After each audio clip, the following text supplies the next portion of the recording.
para que vocês, de repente, conhecessem alguns fenômenos e soubessem, né, que os fenômenos eles podem ser o geofísico, né, que acontece na Terra, no mar, e os suspensos, né? Os fenômenos meteorológicos, né? Os suspensos dependem de duas coisas. Quem vai falar para mim aí? Para ter fenômenos suspensos, os principais dependem de duas coisas. O que é mesmo? Água e calor, né? Água e calor, porque o calor, quando é incidido na água, transforma ela em vapor e ela vai para o espaço, né? E imagine só a quantidade de água no espaço no momento de uma tempestade, né? E aí a gente viu que em lugares onde tem muita água, que é o mar, e que as temperaturas, através das correntes marítimas, se alteram em até 10 graus Celsius, facilita muito um excesso de evaporação, e aí vai causar aqueles fenômenos que a gente viu lá, né? Até mandei as imagens aí no grupo, né? De duas imagens de furacões, e furacão é a mesma coisa que tufão, né? E lá tinha o olho do furacão, né? E lá em cima, né? Aquele olho do furacão, ali os ventos são calmos.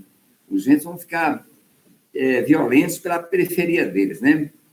Bom, nessa imagem que está apontando para vocês aí também, a gente viu aí o gradeamento da atmosfera terrestre através dos satélites, através dos balões, através dos radares, através da aviação de um modo geral, né? E aí, todo esse aparato tecnológico hoje faz com que a gente consiga ter as previsões meteorológicas muito precisas, principalmente para 24 horas. E aí, o tempo todinho, eu vou tentar colocar na cabeça de vocês que vocês têm que acreditar nas previsões, porque, como no passado, aí, o Yuri até postou aí a imagem do furacão, aí, ó, tá certo? Então, como no passado a meteorologia era muito desacreditada, e aí muita gente ainda tem ainda esse estereótipo, né, que a meteorologia não faz parte do nosso dia a dia.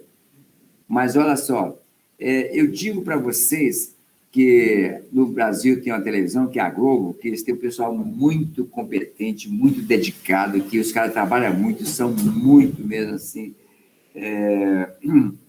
dedicados em buscar a informação precisa, e que a Globo, agora que está preparando o Jornal Nacional, muitos capítulos que vai passar no jornal é editado, vai passar em um momento. Agora, tem uma coisa no jornal que passa a qualquer momento, eles chamam isso de âncora. O que é o âncora? O âncora é a parte mais importante do jornal, que vai passar a qualquer momento sem ter uma hora marcada. Passem a observar, quando vocês estiverem assistindo o Jornal Nacional, que às vezes é no começo, às vezes é no final, às vezes é no meio do jornal, que de uma hora para outra, bum, aparece o cara que vai falar de meteorologia. Por quê? Olha, é que quando eles percebem que está passando alguma reportagem política, ou de um acidente, de uma tragédia, que aquilo ali está fazendo com que as pessoas troquem de canal, se perceber que alguém vai trocar de canal, porque aquela mensagem, aquela reportagem que estão passando ali no momento, ela vai ser, de repente, desinteressante para a maioria das pessoas, antes disso, eles trazem o cara de imediato assim para falar da meteorologia. Por quê? Interessa para todo mundo. Ou é o frio, ou é a seca, ou é excesso de chuva, ou alguma tragédia, ou alguma coisa na Amazônia. Então, e aí, por que as pessoas, principalmente em São Paulo, têm que ficar de olho como é que vai estar a meteorologia amanhã? Olha, não sei se vocês sabem, mas em São Paulo, cerca de 52% da população que trabalha são mulheres. Então, minha filha trabalhava em São Paulo e ela, quando levantava, ela tinha que saber, assim, uma roupa que ele ia sair de casa com a temperatura, digamos assim, de 10, 12 graus Celsius, ia para o escritório com aquela roupa, quando chegava meio-dia, aí estava um calor infernal, ela tinha que ir no armário, no carro, pegar uma roupa mais amena. Quando chegava 3 horas da tarde, vinha uma tempestade, aí pegava aquela temperatura que estava de 35 graus, baixava de novo para 20, aí tinha que voltar a pegar outra roupa.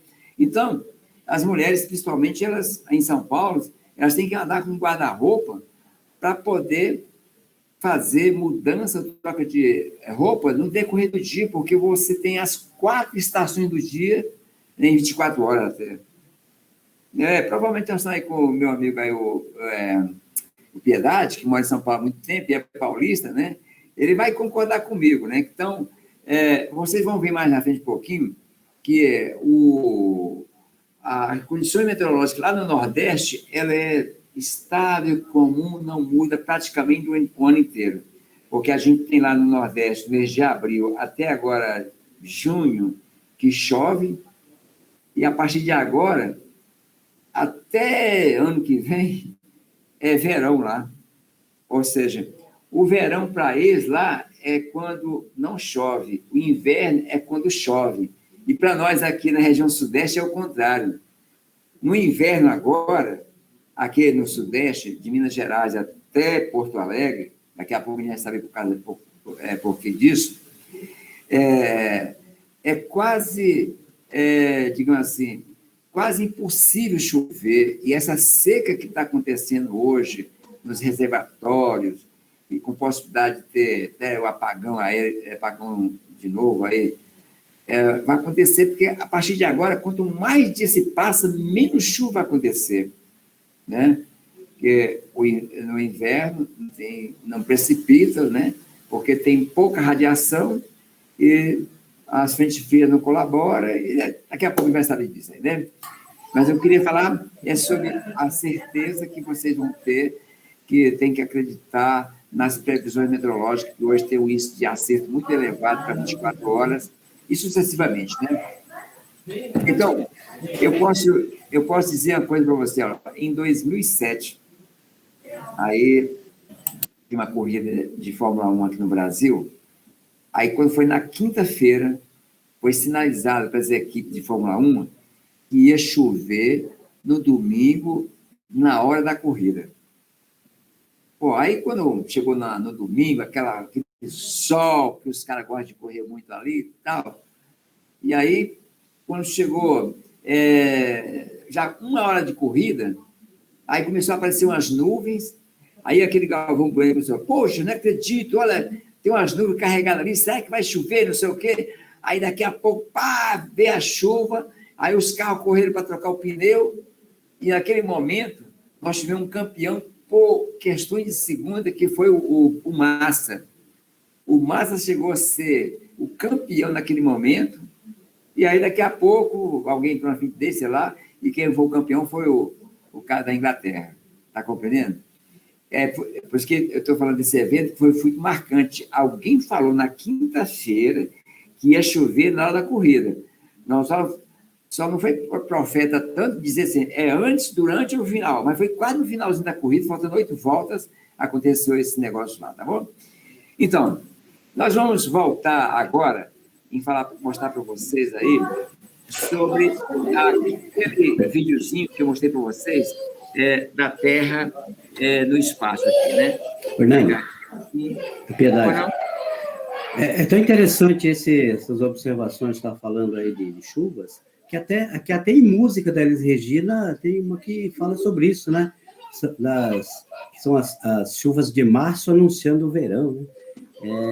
Isso tem tudo a ver, né? Até na música, a meteorologia se meteu. Tá bom? Aqui, já que é para envolver mesmo, vamos falar de música. Alguém pensou assim, então fazer um show de 50 anos sua de profissão. Aí o cara, olha, é um negócio assim, mundial, para ficar no mundo. Aí fecharam o Maracanã, fizeram um palco de 30 metros de altura, com uma pista que ele ia chegar de Calhambeque lá e tal. E aí começaram a vender os ingressos, foram vendidos 70 mil ingressos, e tinha 10 mil camarotes que ficavam dentro do gramado, só que naquela época o camarote era aberto. E aí, o camarote custava uma fortuna.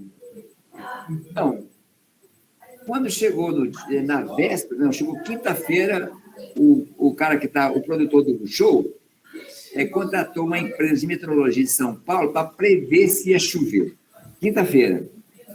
Aí o cara, olha, existe possibilidade, mas na hora do show, a gente precisa mais de 24 horas. Aí quando foi na sexta-feira, o cara chegou e falou assim, ó, vai chover na hora do show. Aí os caras mandaram produzir 10 mil guarda-chuva com a foto do Roberto Carlos, todo incrementado. E quando chegou no sábado, que era o dia do show, abriram os portões 3 horas da tarde, olhava assim para o sol, não tinha uma nuvem, céu azulzinho. Aí, as pessoas, assim, mais barato, que ia lá para a galera, né? E entrava, e as madames que pagaram muito caro para ir para o camarote, guarda-chuva, e achavam que aquilo era lembrança do show. E tinha uma conversa que uma madame chegou assim, ligou no celular para a empregada dela. Aí, você fica aí em cima, deixou ele ganhar o brinde principal aqui, né? E as pessoas que recebiam o guarda-chuva não sabiam que aquilo era para, na hora da chuva, o guarda-chuva e não correr do show. Porque todo mundo aqui já deve ter passado, ia assim, para a praia, aí você está na praia, do lado, e daqui a pouco vem uma nuvenzinha e dá uma descarregada e você sai correndo, né? Isso na praia. Você passou um Chanel no cabelo, foi para o salão, fez uma maquiagem, gastou 500 conto no salão e vai para um show do Roberto para, na hora do melhor do show, pegar uma chuva gelada, entendeu? Então, isso aí também é mais uma certeza de que as previsões, elas acontecem e foi nesse show do Roberto Carlos, choveu exatamente 10 horas da noite, quando ele estava começando o show, né? Então, eu estou passando para você esse videozinho aí, que a gente já viu, e eu estou para dizer para vocês que a Terra tem um bocado de movimentos, que um deles é esse aí, ó, o de rotação, e a rotação, ela vai de oeste para leste, e já sabe, tem uma pergunta na prova da ANAC, na prova de navegação, eles perguntam, qual é o sentido da Terra? De oeste para leste. E as pessoas erram, né? Então, já sabe, né?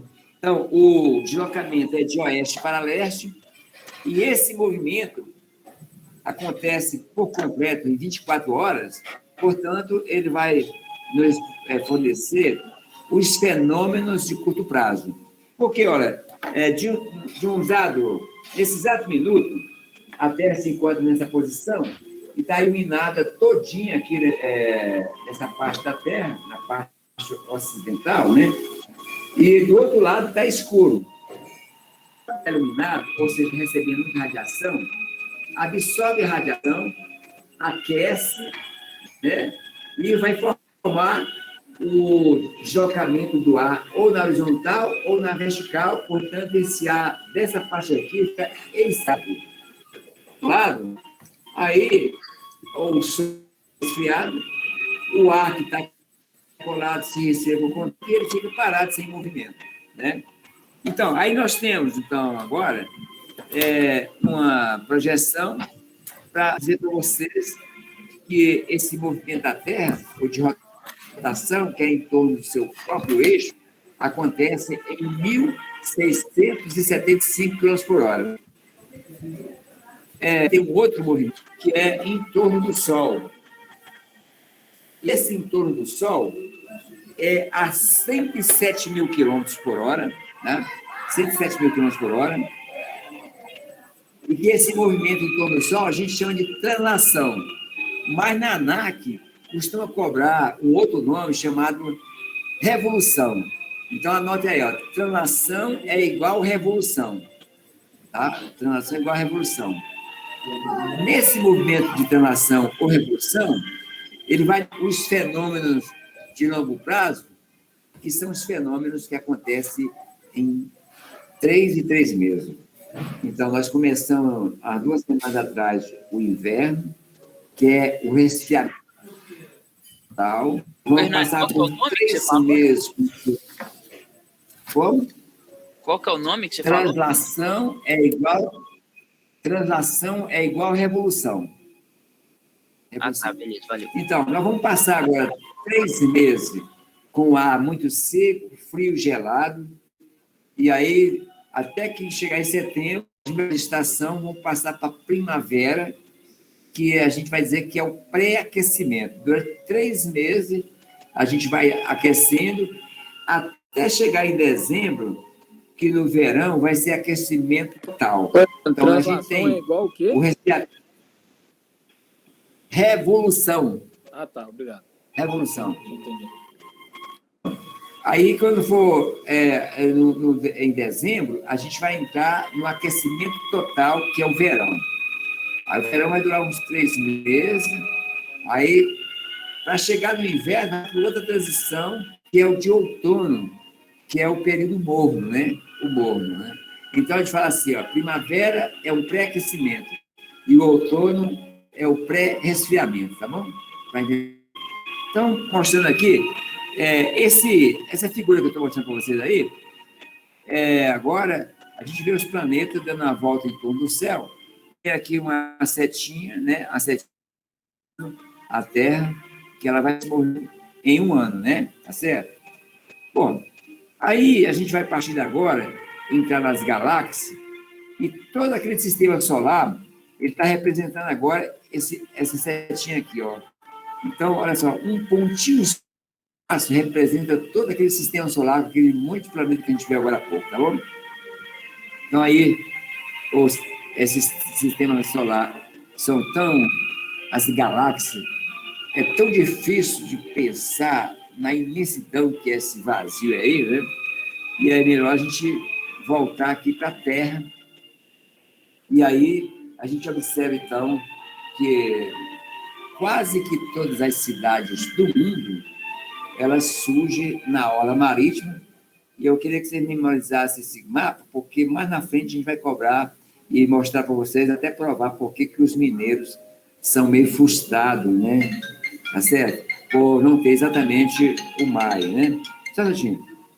Meu filho, estou na aula. Digo. Então, aí é o seguinte, observe que essa principal iluminação que tem aí, ela se encontra na orla. Aí vem lá, ó, Fortaleza, Natal, Recife, né, Salvador, Rio de Janeiro, Brasília, São Paulo. Então, praticamente, as populações do mundo inteiro primam por morar na orla. E a gente viu que os furacões, quando chegam lá na Flórida, eles começam, então, exatamente por essas cidades de grande porte, né, que ficam também na orla, tá bom?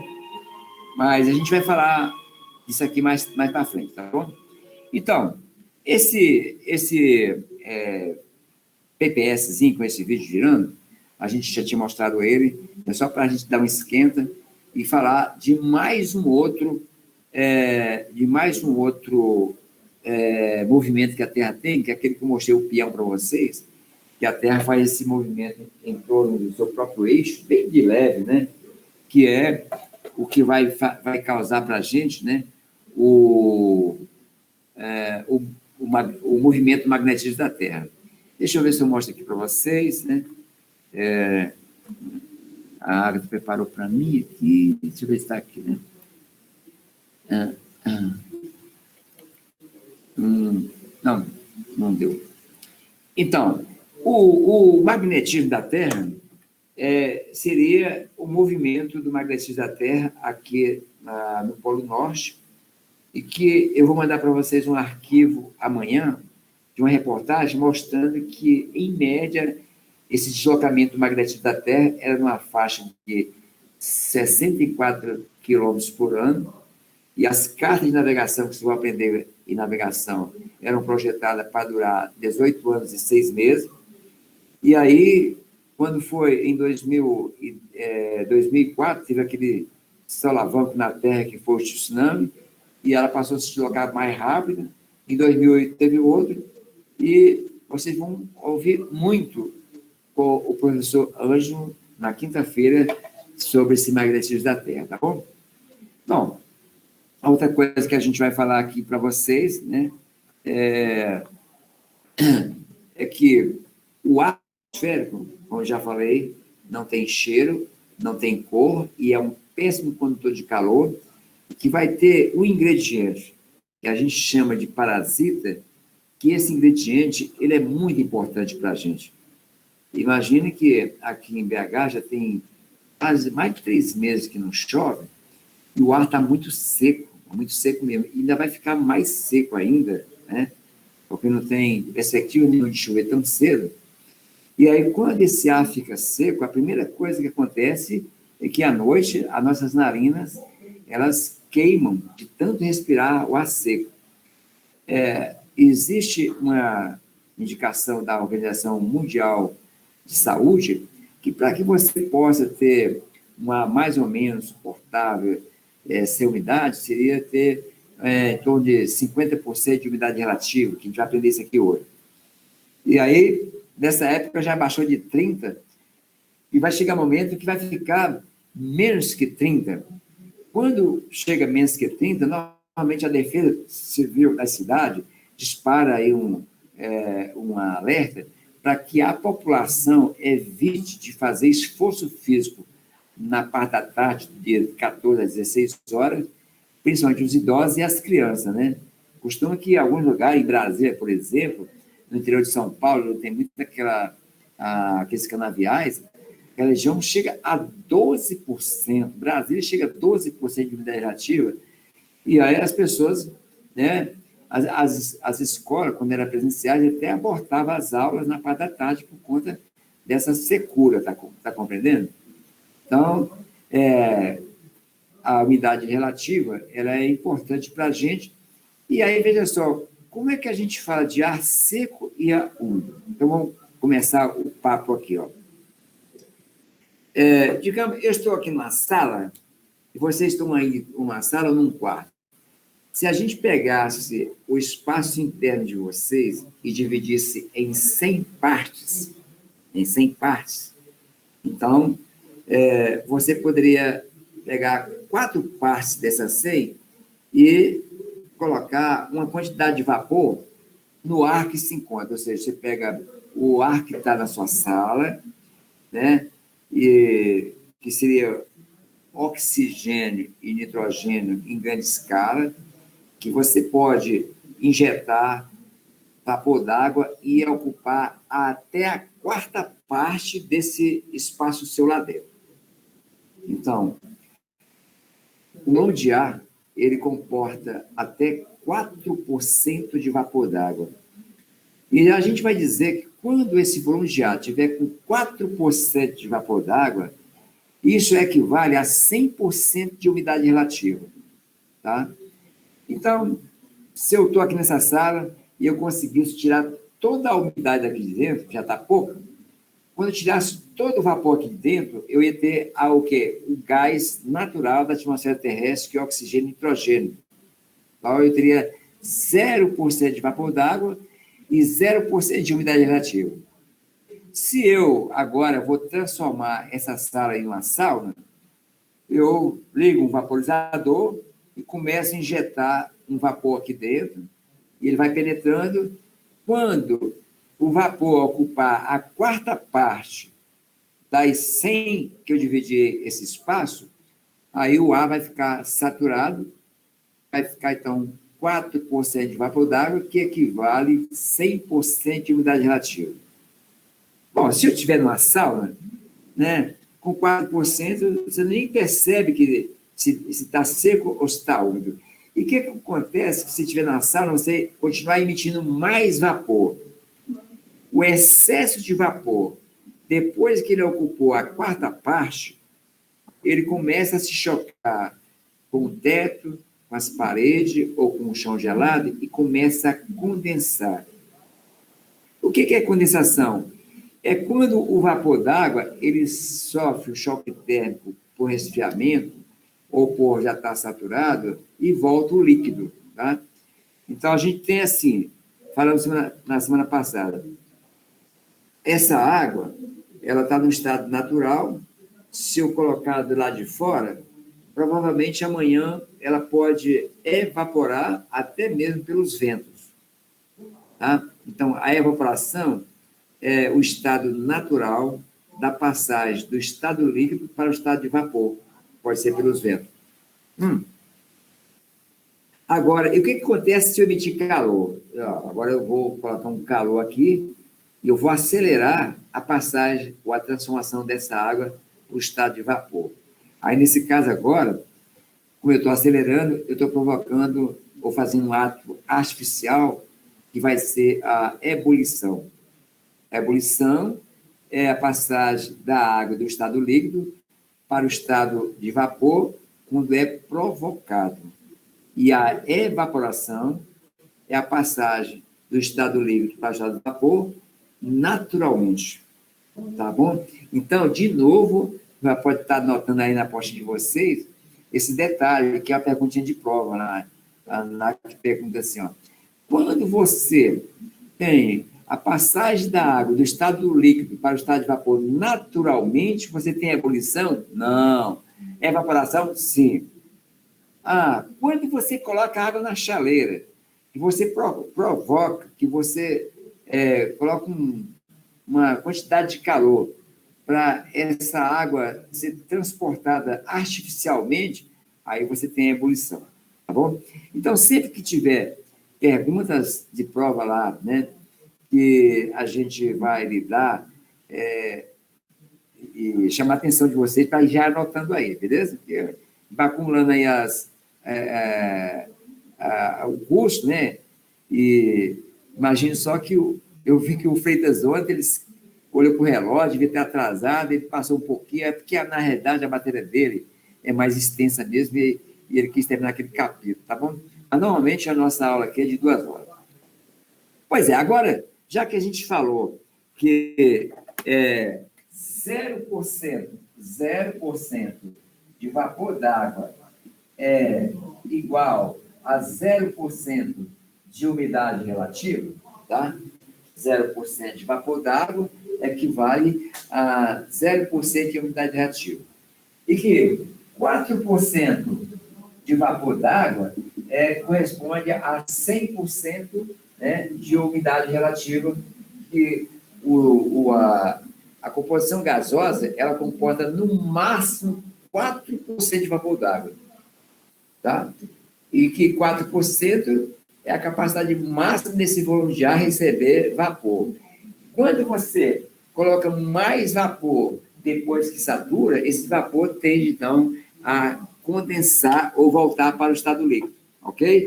Então, não podemos falar assim, olha, a atmosfera está molhada e o ar é 150% de umidade relativa. Não existe. A capacidade máxima é 100, tá bom?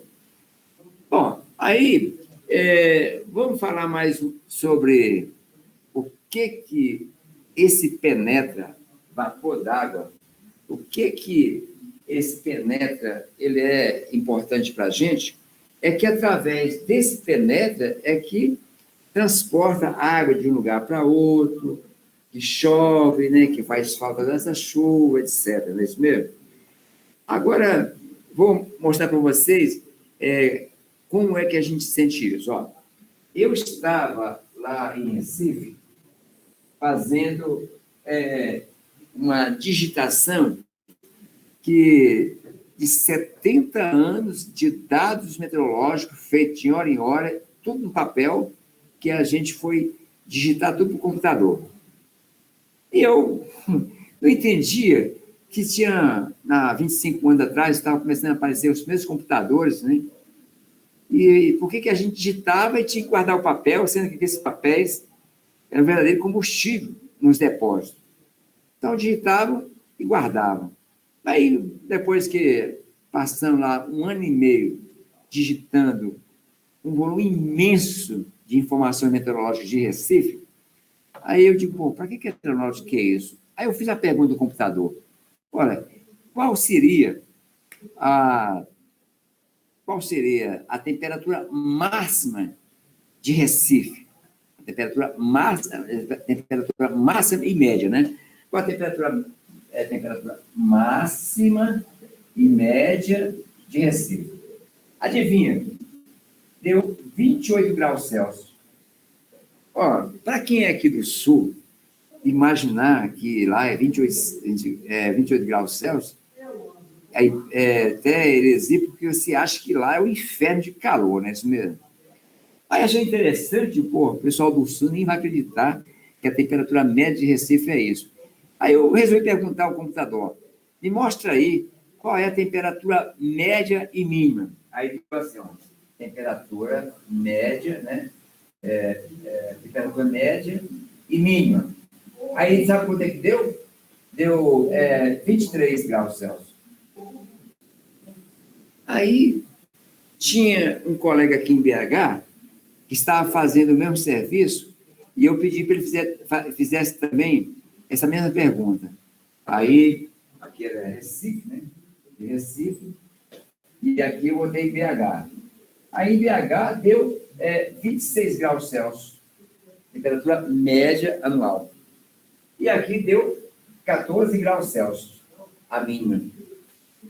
Aí eu achei interessante, eu peguei na época não tinha Google, aí eu peguei a Barça, né, que eu tinha lá em casa, e pesquisei aonde é que teria acontecido a maior temperatura no mundo. Aí lá no deserto das Rochosas, tinha um deserto lá que deu lá assim, ó, 62 graus Celsius. Aí eu coloquei qual seria a temperatura mínima nesse mesmo deserto. Aí deu lá assim, ó, menos 10 graus Celsius. Bom, chama a atenção de vocês. Qual é a oscilação aqui de Recife mesmo? Entre a máxima e a mínima, deu 5 graus Celsius, é isso mesmo? Qual é a oscilação entre a máxima e a mínima de BH? Ó, 12 graus Celsius, é isso mesmo? Qual é a oscilação entre a máxima e a mínima do deserto mesmo? 72 graus Celsius. Queria perguntar a vocês aí, o que vocês estão achando desse relato aqui, ó? Quem é que está fazendo um equilíbrio térmico aqui em Recife? Por que BH já varia diferente de Recife? Então, o vapor d'água, ele, além de evaporar e formar nuvem, chover em lugares, ele também é responsável para fazer o equilíbrio térmico. É porque Recife está na orla e o mar passa o dia jogando vapor d'água para a cidade. E aquele vapor d'água, ele faz o equilíbrio térmico sem ter muitas oscilações.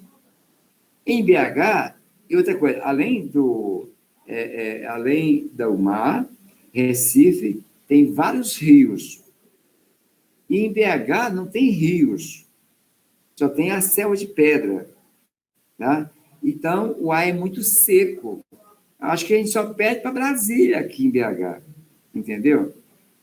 Então, já tem uma oscilação aqui. E agora, num lugar, no deserto, onde não tem nenhuma gota d'água, tá? Você amanhece 5 horas da manhã com a temperatura gelada, daqui a pouco vem o sol, começa a incidir, a temperatura vai lá em cima, e olha a oscilação. Agora, vamos levar esse exemplo da variação brusca de temperatura para o comportamento das pessoas que se encontram nesses lugares. Então, basicamente, quem mora na orla, você tem uma pouca oscilação de temperatura e seu organismo tem que dar pouca resposta para o externo. Mas à medida que você tem uma oscilação maior, né? À medida que tem uma oscilação maior, seu organismo já começa a, de repente, dar resposta para lá e para cá. Não, a gente amanhece aqui em BH atualmente com 12 graus Celsius, está chegando a 26, você tem uma amplitude de temperatura de 14 graus Celsius. E já pensou que está no deserto, que amanhece com 0 graus e vai até 50? A amplitude é tão grande que você amanhece de um jeito, tem que estar com bastante agasalho e comer bastante, daqui a pouco dispara a temperatura, você fica meio maluco, não é isso mesmo? Fernando, Então, pode falar. Você está falando, vamos dizer assim, da cidade dos litorais, né? Dessa evaporação da água, né? Mas aí é o Oceano Atlântico, né? Quando a gente vai do outro lado, por exemplo, no Oceano Pacífico, e aí você pega, por exemplo, nos Estados Unidos, no estado da Califórnia lá, né? Santa Mônica, tem uma oscilação de temperatura, vamos dizer, não chega igual a ser no deserto, não, mas muito maior do que Belo Horizonte. Sim.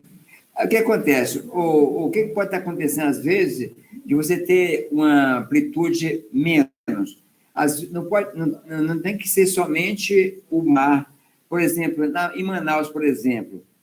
Em Manaus, se a gente fosse pegar essa oscilação de Manaus, talvez a amplitude aqui fosse menor ainda, porque lá é muito úmido. E por quê? Tem os rios e a vegetação.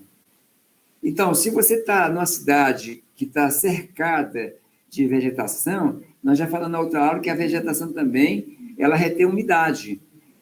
O nosso clima aqui no centro de BH é diferente dali de Nova Lima, que ali em Nova Lima ainda tem um resto de Mata Atlântica, quem mora em Macacos, ali naqueles condomínios, está cercado de vegetação, que a vegetação mantém a amplitude de variação de temperatura. No centro de BH é diferente de quem está aqui a 12 quilômetros do centro de BH, porque a vegetação ela faz esse controle, não é mesmo? Então, você vai lá em Goiânia, por exemplo, ou então no Mato Grosso do Sul, não tem mar, mas você tem algum rio, então a própria vegetação faz que tenha um calor intenso, ou seja, tem um excesso muito grande de vapor d'água suspenso. Então, o vapor d'água suspenso, ele faz esse controle com equilíbrio térmico, que eu estou chamando aqui, que agora a gente vai passar lá para o Rio de Janeiro. E eu vou usar muito essa lógica do Rio de Janeiro. O que acontece em todo o Rio de Janeiro? Você tem uma selva de pedra igual ao BH no Rio de Janeiro, mas você, no centro do Rio de Janeiro, você tem a Baía da Guanabara, você tem a Lagoa Rodrigo dos Freitas, tem a Floresta da Tijuca e tem o mar. Então, existe um excesso muito grande de calor, e esse calor ele é mais intenso quando tem vapor d'água. Você quer ver uma coisa? Vamos fazer a comparação. Nós estamos com uma massa de ar seco, tanto aqui em BH como no Rio de Janeiro. Se a gente medir a temperatura do ar aqui em BH, vamos supor que esteja 23 graus agora. Temperatura do ar, que nesse caso é a temperatura dos gases oxigênio e nitrogênio. Não tem um vapor d'água aqui. Mas se você estiver no Rio de Janeiro, a temperatura do ar, oxigênio e nitrogênio, pode até ser 23 graus também. Mas acontece que o vapor suspenso, ele vai dar, então, o que a gente chama de efeito térmico lá, né? O vapor d'água, ele vai dar uma amplitude maior, vai dar um excesso de uma temperatura, né, maior, porque para ter vapor suspenso, lembre, a água só vai para o espaço se emitir calor e ela evaporar. Então, se lá no Rio está cheio de vapor d'água, né, então você sente o clima mais abafado. Então, o clima está mais abafado, por quê? Ou você tem o vapor que veio do mar, ou da vegetação, né, da floresta, etc. Tá bom? Então, lá no Rio, o ar de lá sempre vai ser mais quente do que de BH. Né? O que acontece aqui em BH? Olha, a partir de agora, a cada minuto a temperatura vai cair mais, porque a radiação solar absorvida durante a Terra ou a superfície de BH durante o dia, ela está indo para o espaço violentamente.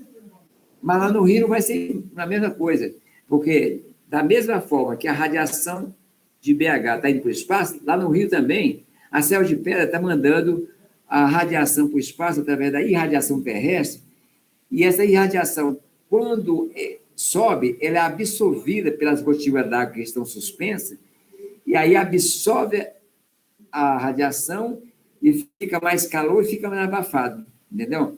Então, a sensação térmica de calor lá no Rio é maior do que a nossa aqui, porque o vapor que está suspenso lá absorve o calor e deixa a noite mais desagradável. Dificilmente no Rio você consegue, mesmo no inverno, dormir sem um ar-condicionado. E aqui em BH é raro você ligar o ar-condicionado em qualquer parte do ano, em qualquer época do ano, entendeu? Porque o ar já é muito seco. Então, lembrando que o vapor d'água, ele serve, então, para transportar a água de baixo para cima, se deslocar, chover, né, em lugares, em outros, e serve, então, para fazer o equilíbrio térmico, e serve, então, para fazer, né, o equilíbrio através, né, da amplitude térmica, né? Beleza? Então, falando desse assunto aqui, agora eu queria mostrar para vocês a respeito das estações do ano, que eu já falei que a Terra, quando se movimenta no torno do seu próprio eixo, vai dar os fenômenos de curto prazo, que são os que acontecem durante o dia e durante a noite, né? Agora, deixa eu mostrar aqui, ver se eu consigo. A Agatha preparou para mim. Eu tô... Agatha, vai ter que chegar aqui. Deixa eu chamar a Agatha para me ajudar aqui, gente. Eu não consegui. Deixa eu prontinho aí. Cadê os arquivos lá? Tem que sair daqui, né?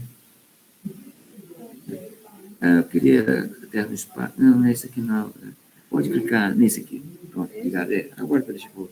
Não é esse outro. Obrigado. Apareceu lá?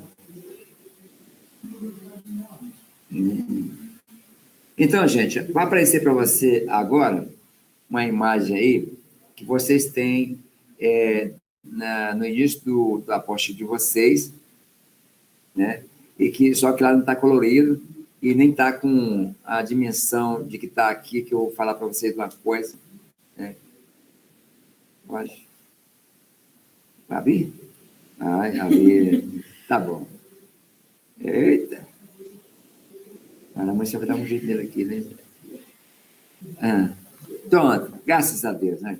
Então, se você estivesse fazendo esse curso de meteorologia com o piloto, nessa segunda aula, ele já estava falando dos boletins meteorológicos, porque ele vai dizer para você, olha, você tem que fazer uma prova no final do curso, e nessa prova, cerca de 50% das questões é dos boletins meteorológicos. Mas não, nós vamos aprender aqui todos os dados, assim, informações, para a gente montar os fenômenos, como é que ele surge, de onde é que ele vem, né? E aqui, nesse mapa, nesse gráfico aí, vocês estão vendo que eu falei para vocês que a Terra dá a volta em torno do Sol e vai levar cerca de 1 ano para fazer esse circuito e, em alguns momentos, né, principalmente nos extremos, ele vai estar numa posição. Então, por exemplo, olha, vai chegar um momento que a Terra vai estar nessa posição aqui, e aí observe, né, que quando ela estiver nessa posição, você está, de um lado, totalmente iluminado e o outro totalmente às escuras, tá certo? Aí vai dar uma volta, quando chega do outro lado, aí vai inverter. Esse lado vai estar totalmente iluminado e a parte de baixo aqui, que é o hemisfério sul, às escuras. Então, esses dois extremos aí, que a gente chama de solstícios. Então, quando a Terra está nesse ponto que vocês estão vendo, chamado periélio, aí vai ser verão para nós. Então, a Terra vai se encontrar nesse ponto aí, em torno de 21 a 22 de dezembro, todo ano.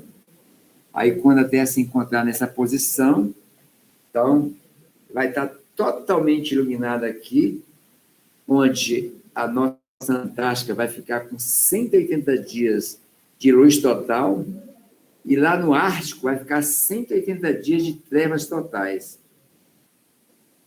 Bom, com mais 6 meses, aí a Terra vai estar nessa posição agora, que é o que está acontecendo hoje. Hoje em dia, né, a Terra está nessa posição aqui, que lá no Afélio, e essa parte está sendo toda iluminada, está sendo verão lá no hemisfério norte, e para a gente aqui está sendo inverno, porque a radiação solar ela não consegue chegar aqui e fazer irradiar, fazer aquecer, né? Tá bom? Então, esses 2 pontos extremos, se você observar essa figura aí, essa figura meio achatada, a gente chama ela de solstício. Assim. Bom, olha aqui assim. Essa figura aqui, que a gente chama uma figura na geometria, né? E aí então, a gente vai dizer que a Terra, quando se encontrar aqui nesse ponto, ela vai estar mais ou menos assim, deixa eu pegar aqui assim, o eixo da Terra. Então, aqui está o eixo da Terra. Então, essa parte de baixo aqui, assim, ó, está toda iluminada aqui, ó. Então, é hemisfério sul. Quando ela voltar e estiver nesse ponto aqui agora, né? Aí agora o eixo da Terra está aqui, e aí vai acontecer o contrário, que essa parte agora vai estar tudo iluminada, né? Hemisfério norte e aqui hemisfério sul, beleza? O que eu quero chamar a atenção de vocês é que o nosso planeta, eu falei na outra aula, que mais que 2/3 da massa do planeta é formado por água. E nós falamos aqui em cima que essa água serve para tanta coisa, inclusive para o equilíbrio térmico. Então, quando a Terra se encontrar nessa posição igual se encontra hoje, a parte continental do planeta quase toda se encontra aqui no hemisfério norte. E a parte líquida quase toda se encontra no hemisfério sul. Tá certo? Olha. Então, a água, quando apontar a Terra, o planeta para vocês aqui, observe que é tudo aqui água, né? Então, quase que toda a água do planeta está no hemisfério sul. E a maioria da parte continental está no hemisfério norte.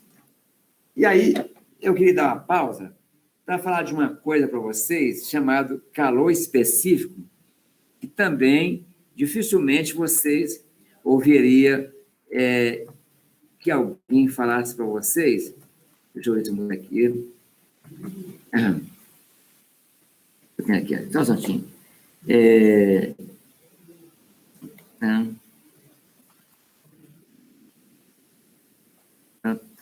Gente, vou mostrar para vocês aqui, ó. O que é esse calor específico? Que dificilmente você aprenderia, ou alguém falaria isso para vocês numa aula de meteorologia. É uma quantidade de calor que você emite num corpo para fazer as moléculas desse corpo variar.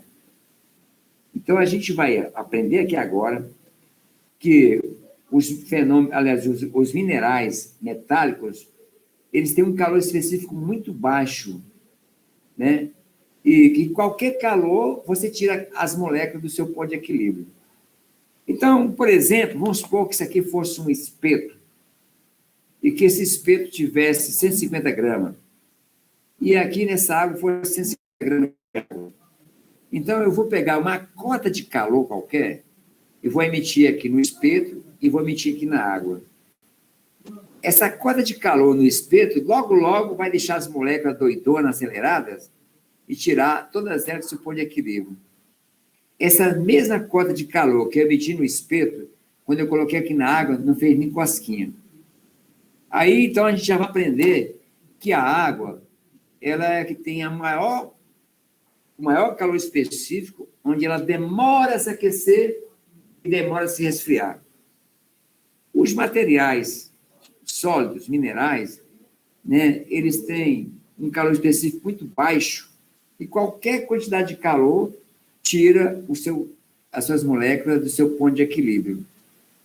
Né? Então, de repente, você vai fazer assim, um passeio num lugar, na montanha, por exemplo. Aí, quando você amanhece nesse lugar, não sei se Campos do Jordão é assim, né? Deve ser. Você levanta de manhã cedo, dá tão frio, aquele Você não consegue, de manhã cedo, pisar na calçada, naquelas pedras, de tão gelo que é. Mas quando chegar assim por volta de 9, 10 horas, a radiação que penetra naquele mineral, pedra, calçada, cimento, etc., aquece, depois de 10 horas você já consegue andar descalço pelo calor. Isso quer dizer que, nesses lugares, o solo ele se resfria rapidamente e se esquenta rapidamente.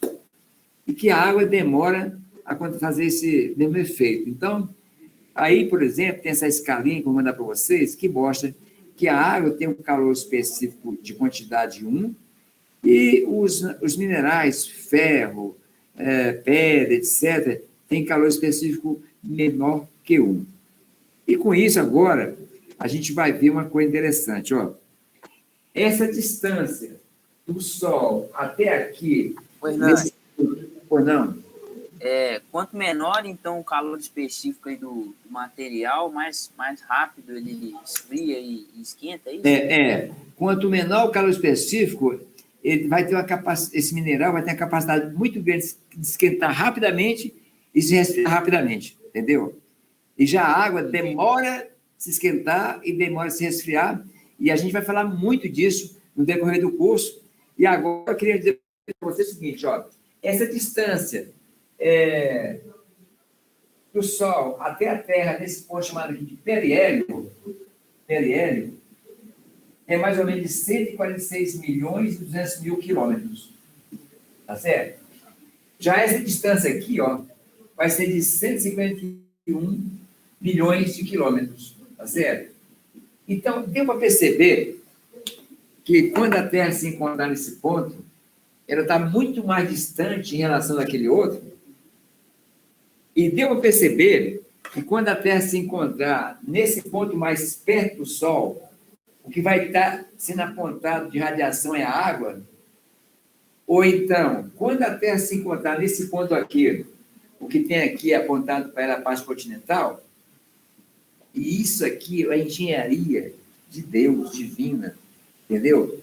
Porque, na realidade, se o cara tivesse invertido, tivesse colocado essa parte continental que se aquece rapidamente e se resfria rapidamente nessa posição de mais perto, não teria nem água e nem vida na Terra.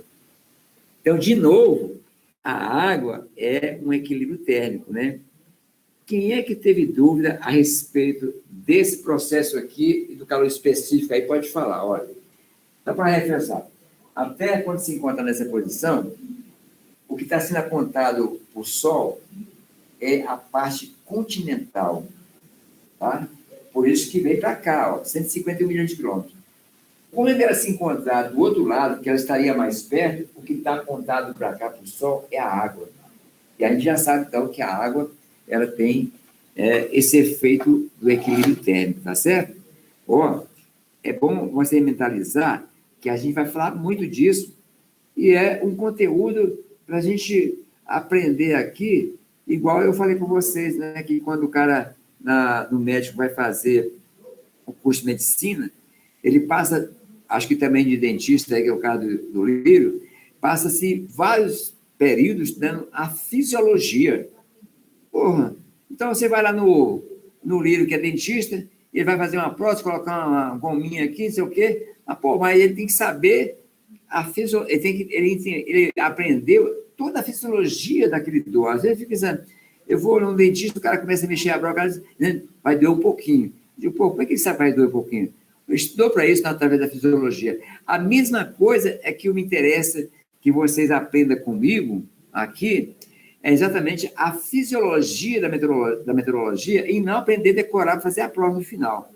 Vamos aprender tudo isso aqui, tá certo? Bom, então, agora vamos aprender. Essa figura que eu fiz aqui, que é uma figura geométrica, a gente vai dizer que ela é uma elíptica, né? Então, o que é uma elíptica, né? Ó, a elíptica é essa linha imaginária em que a Terra percorre em torno do Sol. E que nós temos agora aqui o eixo da Terra, e a gente tem essa inclinação aqui, que é uma inclinação de 23 graus, né, e 27 minutos. Por exemplo, eu estou com a Terra nessa posição, então o eixo está aqui assim, e vai ter uma inclinação em relação ao eixo de 23 graus e 27 minutos. Essa inclinação em torno do seu eixo, que corresponde a 27 graus e 23 graus e 27 minutos, a gente chama isso de eclíptica, né? Vou escrever aqui assim, ó. Eclíptica, né? Então, eclíptica, né? Eclíptica é esse ângulo de inclinação de 27 graus, 23 graus e 27 minutos, tá certo? Beleza? Então, aprendendo aqui, ó. A elíptica é essa linha imaginária em que a Terra percorre em torno do Sol. É a inclinação que a Terra tem, que corresponde a 23 graus e 27 minutos em relação ao seu próprio eixo. E aí, esse lugar aqui chama-se periélio e esse aqui chama-se diafélio. Olha, e tem tudo a ver, para você aprender isso aqui, é que você pode dizer assim, o periélio é de perto e o afélio de afastado. Então, uma forma de você memorizar. Então, quando a Terra está no periélio, aí, quem está voltado assim para o Sol vai ser quem? Hemisfério sul, não é isso mesmo? Aí é verão para nós. Você mentaliza que o verão para nós é quando a Terra está no periélio, porque quando ela estiver no afélio, que é o que está acontecendo hoje, aí vai ser inverno, tá certo? Então, se perguntar assim, olha, quando a Terra estiver no periélio, né, o que está acontecendo? Inverno no hemisfério norte e verão no hemisfério sul. Se memorizar isso, sabe que quando estiver do outro lado, se inverte, por causa do movimento da inclinação da Terra, tá bom? Então, esses dois pontos extremos vai dar uma coisa interessante para a gente. Vocês sabiam que quando chega no verão, a gente recebe mais calor, mais iluminação desde cedo, e os dias amanhecem por volta de 4 horas da manhã, e o pôr do sol vai ser tipo às 20. Então, você tem 16 horas de radiação, de iluminação, 16 horas de dia, e vai ter só 8 horas para se resfriar. Então, a Terra recebe, no verão aqui para nós, 16 horas de bombardeio de calor e vai tentar resfriar em 8, que não dá. Então, no verão fica mais quente para a gente, porque você amanhece 4 horas da manhã, vai até às 20, e aí depois das 20 horas que a Terra começar a devolver a radiação para o espaço, e vai indo, quando chega 4 horas da manhã, ela ainda não jogou aquela radiação toda para o espaço, aí já vem mais calor, por isso que o verão é mais quente para a gente, tá bom? Beleza? Então, se perguntar assim, o que acontece quando a Terra estiver nesses dois extremos, periélio e afélio? Dias e noites desiguais. Então, quando a Terra estiver no periélio e no afélio, dias e noites desiguais. Esses dois extremos, a gente vai chamar de solstício, assim, ó. Solstícios. Então, os solstícios é quando seria, quando a Terra está no afélio, barra periélio, tá bom? Os dois extremos. Então, solstício. Aí se perguntar assim, quando a Terra se encontrar no solstício, o que está acontecendo? Dias e noites desiguais. Então, você tem a diferença de distância e a diferença do movimento da Terra, né, para um lado ou para outro. Então, quando a Terra se encontrar no solstício, tanto faz o solstício aqui de verão, ou então solstício de verão aqui, dias e noites desiguais. A Terra se movimentando, aí ela vai chegar num ponto que ela vai estar aqui num lado e aqui no outro, como essa distância aqui são iguais, a gente chama isso aqui de equinócios. Equinócios. Então, esse equino é de igual. Então, quando a Terra se encontrar nos equinócios, ela vai ficar nessa posição, então ela vai receber iluminação por igual. Aqui, ó. Aí, nesse caso, se perguntar, o que acontece quando a Terra se encontrar nos equinócios? Dias e noites iguais. Então, quando a Terra está nos equinócios, ela vai ficar nessa posição, onde vai receber iluminação por igual, dias e noites iguais. Agora, e por que os dias e as noites são desiguais quando está nos extremos? Porque ela vai ficar nessa posição, no extremo, está totalmente iluminado, onde? Nessa posição aqui, que é o que está acontecendo hoje, o hemisfério norte vai ficar agora 6 meses recebendo radiação total. E aqui no hemisfério sul, 6 meses de escuridão total. Na Antártica aqui agora, tudo escuro, tá bom? Então, nesse capítulo aí que a gente acabou de falar para vocês, esse capítulo é a primeira partezinha bem básica que a gente viu para começar a entrar na matéria.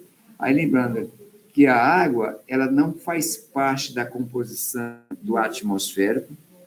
A água ela é um parasita, mas é aquele parasita que serve tanto para transportar água de um lugar para outro, mas também para poder fazer o equilíbrio térmico, vimos aí, né? E que os fenômenos de curto prazo são os que acontecem durante o dia e a noite, e os fenômenos de longo prazo são aqueles que acontecem nas estações do ano, tá bom? Bom, vamos falar agora de um outro assunto para a gente emendar aí, e só mostrar, só assim. Só um minutinho para voltar aqui para o nosso capítulozinho, né? Magnetismo da Terra. Bom, eu queria só falar para vocês, agora há pouco eu fui tentar mostrar essa reportagem aqui, ó. Esse assunto do magnetismo da Terra, vocês vão aprender com o professor Ângelo em navegação. É um assunto que é muito badalado, é importante para vocês, né? Mas eu vi ontem o professor Freitas também, né? O tempo todo falando isso aqui. Até já adiantei para vocês que vai acontecer que, às vezes, um professor fala assim um tiquinho, né, da matéria do outro, e aqui é mais porque tem uma reportagem aqui que vai falar sobre o movimento desse magnetismo da Terra, que tinha um padrão médio de 64 km por ano, circulando aqui lá na Rússia, né? E que, com o passar do tempo, ele foi alterando. Então, hoje, a média dele é em torno de 74 km por ano. Então, esse magnetismo foi descoberto assim, em 1831, e a navegação, principalmente de vocês, que vai ser apontado para a bússola, vai ser em função desse magnetismo, tá bem? Então, só para não correr muito na matéria, o calor específico já mostrei, e agora eu queria mostrar para vocês sobre a quantidade de calor que a gente recebe e o que esse calor interfere para a gente.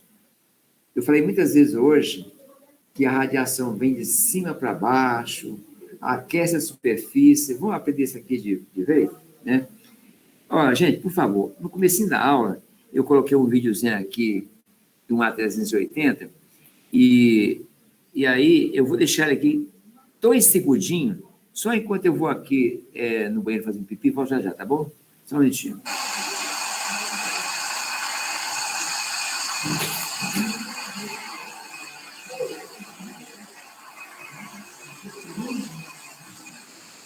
Monstro dos ares.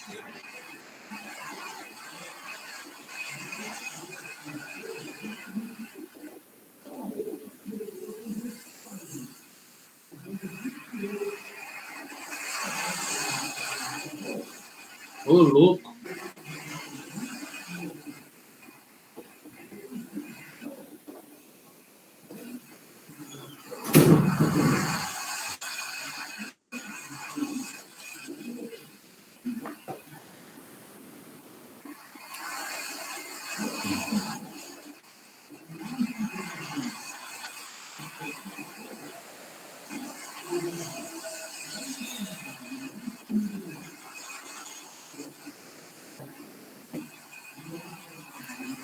Bom, gente, voltei então. Então, vocês, no final, a gente vai ver que o mau tempo não é só para teco-teco, né? Também para os grandes, né? Sabe observar aí. Então, eu estava falando para vocês que a radiação que a gente recebe vem de cima para baixo através da radiação solar. Então, o Sol emite aquele calor e aí chega, é absorvido pela superfície da Terra. Vai ter lugares que recebem esse calor mais intensamente, né? Através do calor específico, a gente já sabe lá, né? Lugar de montanha, concreto, asfalto, a radiação armazenada vai ser muito maior do que nas florestas, não é isso mesmo? Ou que no rio, ou nos lagos, no mar. Então, essa radiação que vem de cima para baixo é a energia que vai ser absorvida no solo, é a radiação solar. Durante o dia, quando a gente amanhece, vai se acumulando a absorção dessa energia, e aí o solo vai se aquecendo, e o ar que está colado na superfície, ele se aquece por contato. E já adiantei que esses gases, quando eles se aquecem, eles podem estar, de repente, se dilatando, né? Ou então, quando eles se resfriam, eles podem estar se contraindo. Então, quando esses gases ficam aquecidos, eles se dilatam e, às vezes, eles se elevam, né? E, com isso, o que acontece? Vai acontecer a movimentação de compensação gasosa, né? De onde está subindo, o outro vem por baixo para compensar, e esse vai e vem é que vai formar, né? O que a gente chama de variação de pressão atmosférica, que são os ventos, tá bom? Bom, então, quando chega assim por volta de meio-dia, 2 horas da tarde, a quantidade de radiação solar absorvida pela superfície já saturou aquilo lá, e aí, já durante o dia mesmo, parte dessa radiação começa a ser devolvida para o espaço. Essa radiação que vai ser devolvida para o espaço, ela é chamada irradiação. Irradiação ou radiação terrestre é parte da energia voltando de volta para o espaço. E aí, essa irradiação, ela vai aquecer esses gases, né? E a gente vai sentir a temperatura desses gases um pouco mais aquecida próxima da superfície, mas à medida que você sobe, a tendência da temperatura desses gases é diminuir, porque essa irradiação, ela não atinge a camada muito elevada. Chega no ponto que ela vai perdendo força, ela vai decrescendo, né, de temperatura dos gases, tá bom? Bom, a gente vai ter, então, agora, a transformação, a absorção dessa energia nos gases e nos sólidos. Quando você tem um espeto que você aquece ele aqui, ó, ele vai aquecendo, né? E a gente vai dizer que esse processo aqui chama-se condução. Condução é o transporte de energia no sólido, tá? No sólido. E por que você tem assim, num espeto de churrasco, tem um cabo de madeira? Aí a gente volta lá para o calor específico, né? Porque se o metal tem um calor específico muito baixo, a madeira tem um calor específico mais elevado, que permite, então, que aquele calor irradiado no metal não chegue na intensidade na madeira, entendeu? Então, esse processo de transporte de energia térmica no solo chama-se condução. Na pergunta na ANAC tem uma pergunta lá que fala assim, ó, quando você coloca a tomada do ferro de passar conectado na tomada ali, qual é o tipo de transporte de energia, condução. O que a gente vai falar aqui agora, de leve, o transporte de energia nos gases. Os gases também, eles se aquecem e eles se movimentam. Então, deixa eu apagar aqui para a gente fazer uma analogia melhor, tá bom? Então, eu tenho aqui, por exemplo, uma região marítima, vou colocar aqui uma região marítima, que é assim, ó, essa é a região marítima, e eu vou ter agora uma região continental. Aí, durante o dia, você tem a radiação vindo de cima para baixo em todas as direções. Essa energia que chega aqui na parte continental, ela é penetrante, assim, ó, a superfície aqui recebe e acumula e armazena. A energia que vai chegar aqui no mar, ela ou reflete, ou ela absorve lentamente, porque a gente já viu que a água tem um calor específico mais elevado, demora a se aquecer. E aí a gente vai ver que os gases que estão aqui em cima, eles vão ficar frios, pesados e densos. Frio, pesados e densos, tá certo? E já os gases que estão aqui, eles vão absorver o calor e vão ficar aquecidos e vão se expandir. Nesse momento, esse ar frio, ele vai ser mais pesado e mais denso. Já esse ar quente, ele vai ser mais leve. Então, vai ter uma diferença de pressão e vai ter uma tendência que esse ar gelado aqui, ó, mais pesado, se desloque nesse sentido. Se você estiver numa orla marítima e estiver nesse ponto aqui, quando essa massa de ar passar por você, você vai sentir uma sensação de frescor, que são os ventos.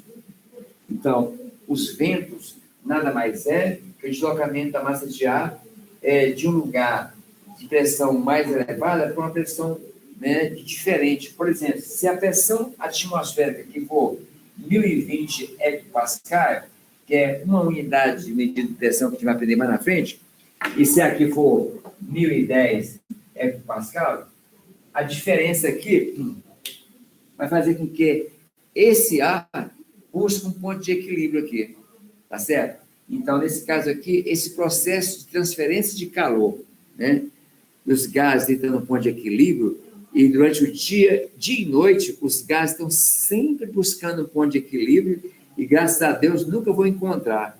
Aí, nesse caso aqui, ó, você vai ter um processo chamado de advecção.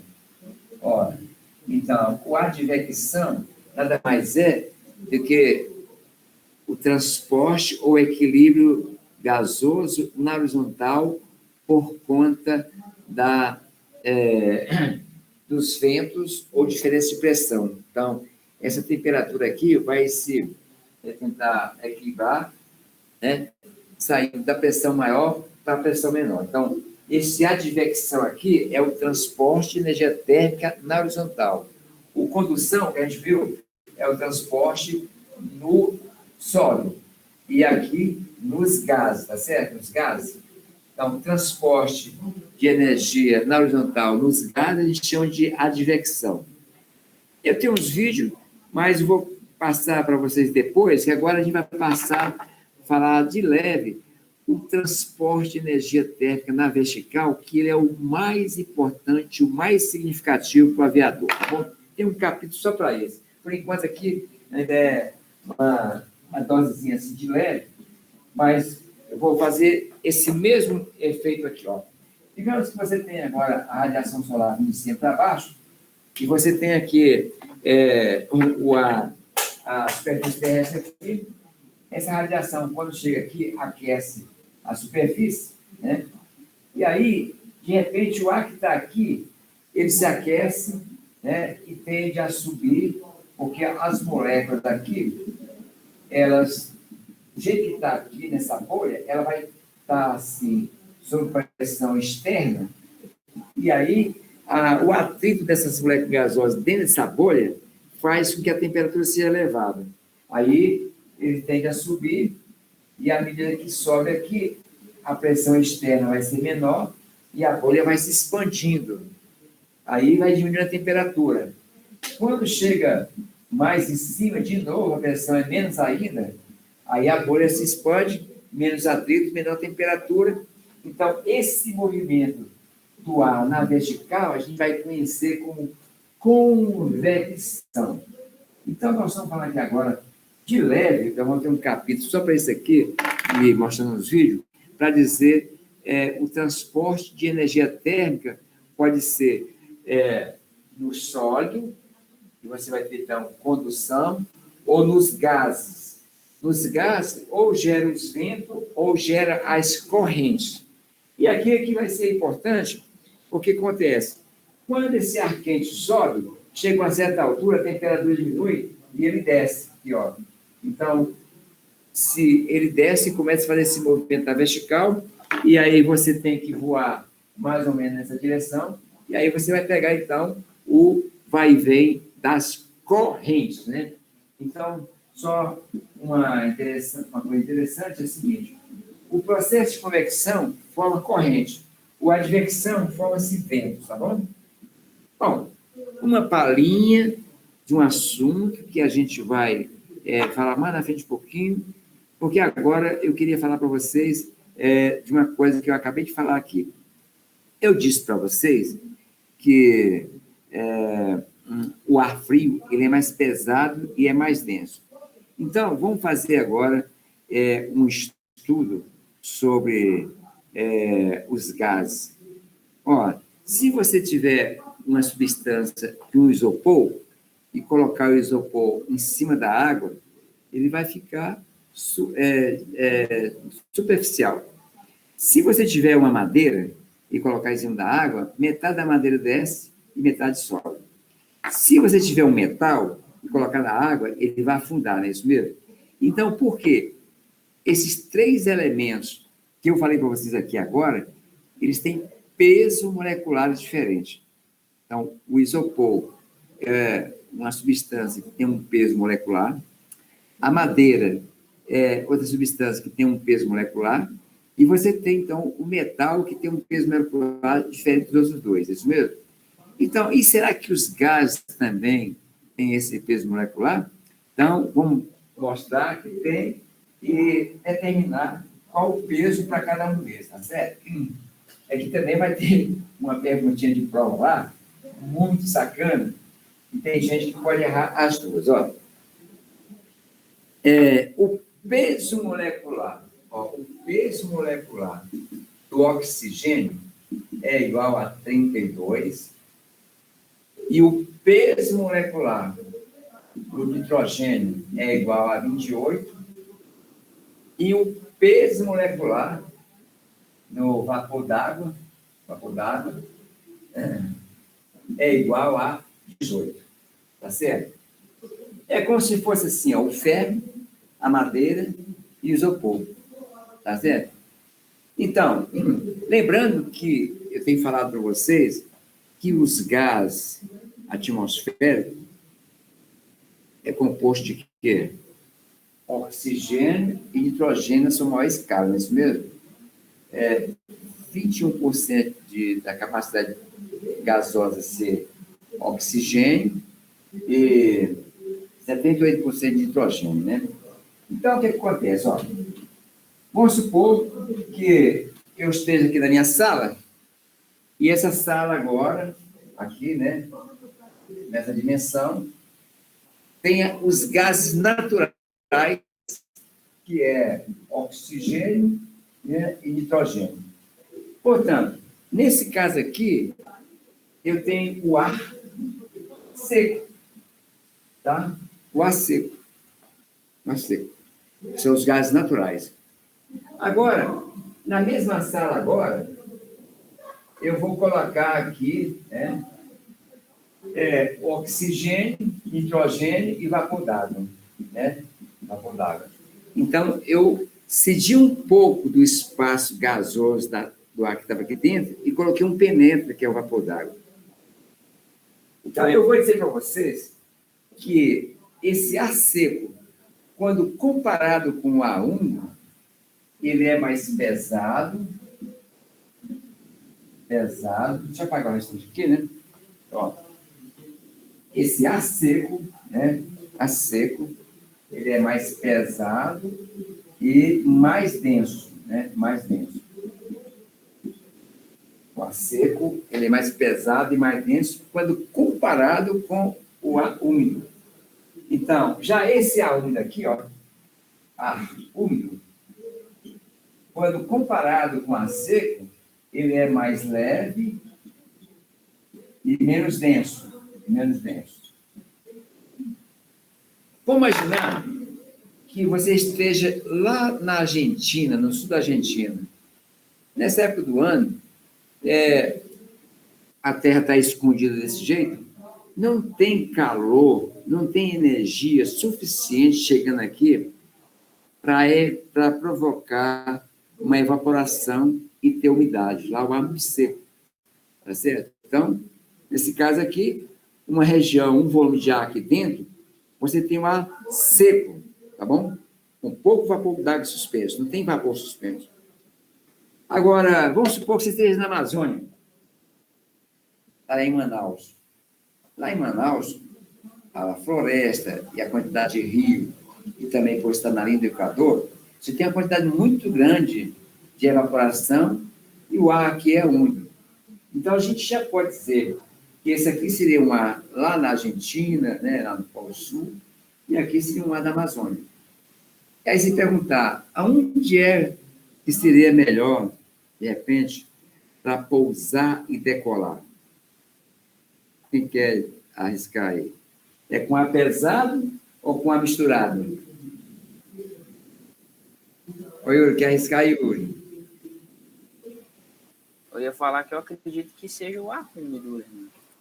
Que é o ar seco, né? O que acontece? O ar seco, ele vai ser mais resistente se você vai pousar e vai te frear aqui no espaço, tá certo? O ar úmido, né? Está misturado, né? Então, ele é mais leve, então ele vai provocar menos resistência a você, você vai precisar de mais pista. Deixa eu contar a história para vocês. Aqui do lado tem um hangar, e aí o dono do hangar pediu uma aeronave emprestada e alugou para umas pessoas aqui ir pescar. Aí, eles levou a capacidade máxima permitida pela configuração da aeronave, de pessoas, né? Aí decolou daqui, usando a capacidade máxima de decolagem, e foi lá para o Mato Grosso do Sul, e aí pousou lá, né?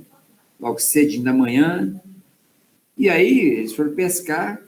No final da pescaria tinha 80 quilos de peixe, mais 100 quilos de gelo. E aí, quando foi decolar, aí o piloto botou toda a potência e o avião no seu lugar escorregou e caiu do outro lado lá, porque além do peso que ele estava, né, em excesso, era tipo 11 horas da manhã, onde o ar estava totalmente já, né, saturado de umidade. Então, esse detalhe aqui é importante para a gente já começar a desenvolver, né, entender que a gente não vai só falar do boletim meteorológico no final do curso, tem que entender todo o mecanismo. Então, a gente vai dizer o seguinte, olha, esse ar seco, se comparar com ar úmido, ele é mais pesado e mais denso. Já o ar úmido, que está misturado com vapor, ele já é o quê? Mais leve e menos denso. Ó, às vezes esse negócio que dá um nó na cabeça, deixa eu ver se eu consigo fazer uma coisa importante aqui, ó. Vamos supor que eu tenha aqui, digamos assim, uma parte desse espaço aqui ocupado com ferro, né? E a outra parte ocupado com madeira, tá certo? Tá certo? E que isso seja igual. Agora, eu vou colocar de novo aqui, eu vou tirar um pouquinho de ferro aqui, ó. Ferro. eu vou tirar um pouquinho de madeira, né? Madeira, e vou colocar agora aqui, ó, isopor, por exemplo. Pronto. Aqui é isopor. Dá para vocês perceberem que eu cedi um pouco aqui, né, do ferro, cedi um pouco aqui da madeira e coloquei um outro elemento muito mais leve. Então, eu estou provando para você que quando eu tiver o penetra, né, quando eu tiver o penetra, esse penetra aqui, que tem um peso molecular, né, menor que os outros, vai tornar mais leve. E aí, eu tenho uma moça que ela hoje está lá nos Estados Unidos voando no jato, ela chama-se Soraya. E quando ela fez o curso, e na prova dela, caíram as duas perguntas e ela trocou as bolas, errou as duas. Na questão 4, perguntava assim, ó, o ar seco, quando comparado com a úmida, é o quê? Aí ela trocou. Lá na questão 18, estava assim, ó, o ar úmido, quando comparado com o ar seco, ela errou de novo. Então, errou as duas. Então, eu estou demorando um pouquinho nesse assunto aqui, que é para você já ter essa diferença na cabeça desde já, né? Quando você estiver num local que for muito úmido, observe que está cheio de vapor d'água, né? E só vai ter umidade se tiver vapor d'água, né? E aí esse ar é mais leve. Então, é muito mais difícil você pousar na Amazônia, né? Por conta da umidade, do que você pousar na Argentina, tá certo? Beleza? Porque o ar mais pesado e mais denso, ele vai te frear, tá compreendendo? Beleza? Assim? Ótimo. Ô, gente, quando vocês tiverem, assim, qualquer dúvida aí, pode já estar adiantando aí, dar uma pausazinha, porque a gente está avançando muito. E aí, agora, eu quero mostrar para vocês um assunto que a gente vai falar mais um pouquinho na frente, que é esse aqui, ó. Na próxima aula, a gente vai falar para vocês sobre a massa gasosa que envolve a Terra. Pronto, aqui, ó. Essa figura, a gente vai falar muito dela, nós vamos fazer muitas questões dela. E seria também a concentração gasosa. Então, o atmosférico, ou seja, a atmosfera terrestre, ela está atraída de cima para baixo, através da força de gravidade, e aí nós falamos da quantidade de movimentos que a Terra tem, e graças a Deus que a Terra mantém essa bolha colada, e a gente jamais pode ficar sem essa bolha de ar chamada atmosfera terrestre, que é dela que depende as nossas vidas, tá bom? Então, quando você vem... Fernando, só uma dúvida aqui. Então, quanto mais úmido é melhor para decolar? Ou mais seco? Mais seco é melhor para decolar? Exatamente. O ar está mais pesado e mais denso. Quando tem a mistura, ele fica mais leve e menos denso. Tá bom? Ô, Hernani, agora você falou de decolagem e pouso, né? Mas, assim, em voo, o que difere um do outro? Ou não tem diferença? Pois é, então vamos falar no voo. Olha só, nessa figura agora mesmo aí, imagine só que você esteja aqui no Rio de Janeiro, Santos Dumont, e aí, aqui no Rio de Janeiro, você está bem no nível médio do mar, e a força de gravidade lá, na superfície do Santos Dumont, ela vai ser muito maior do que aqui em BH, porque a força de gravidade ela é tanto maior quanto mais próximo do nível do mar, e essa força de gravidade ela vai diminuindo quando você sobe. A certa altura, perde a gravidade total.